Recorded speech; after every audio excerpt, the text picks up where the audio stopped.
everyone, I hope you're having a great day. I'm Josh, this is Simply Cinema, and today we're going to be reviewing Toy Story 3. But before we begin, make sure to comment down below what are your thoughts on this movie, what are your favorite parts, what are your least favorite parts, and how does it integrate into the rest of the Toy Story movies.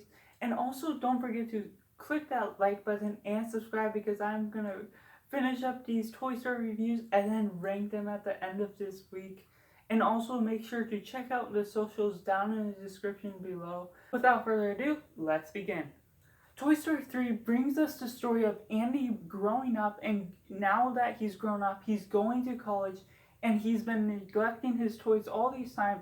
So he has to decide what he does with them, and what ends up happening is they end up going to Sunnyside and they have to figure out how to get back to Andy and what happens. What this story does well is that you get the story of Buzz and Woody once again, as well as all of the other characters, and you get a lot more moments with the side characters that you didn't get before, so you care about them a little bit more, but they're still not trying to make them main characters. But the story is still mostly about the collection of toys as a whole. And the dangers of them being at Sunnyside is real, and you really get to see the problem with Lotso and all of the other toys in the butterfly room being the villains of the story. And they're not being villains because they're doing destructive things or they're doing anything. They're really just being the villain because they're wanting to keep other toys into the caterpillar room where they're treated horribly because they're younger kids.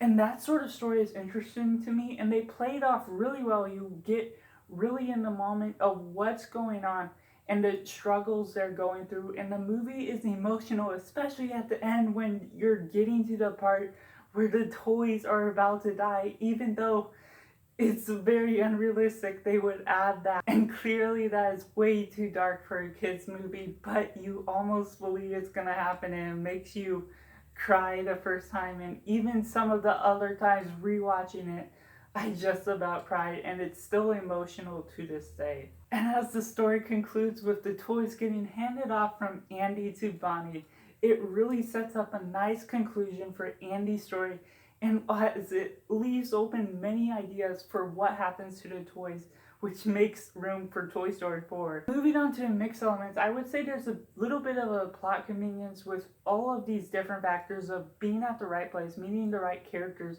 and getting to the right place at the right time, that things need to happen for the story to move on, such as them being in the van just as the mom closes the door and doesn't notice that they're moving.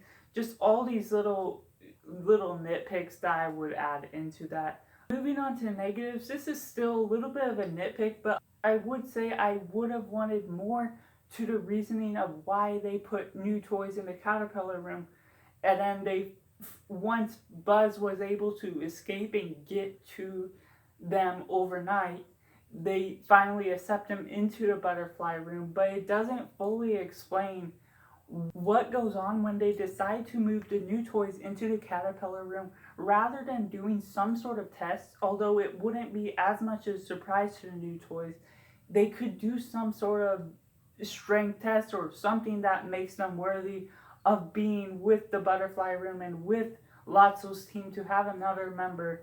Overall, I thought the characters were treated well, the emotional moments worked well, and the story was very interesting. The villain was great. There's just a little bit more to be desired from the reasoning of how it all works out.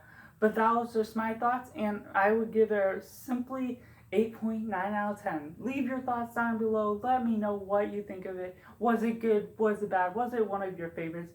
And be sure to check out some of these other videos. I got the other Toy Story reviews, and I'll be reviewing Toy Story 4 and then ranking all of them from the worst to the best. So be sure to check that out and subscribe to my channel and like this video if you enjoyed it. So I hope you have enjoyed, and I'll be back for more movie reviews, rankings, and more.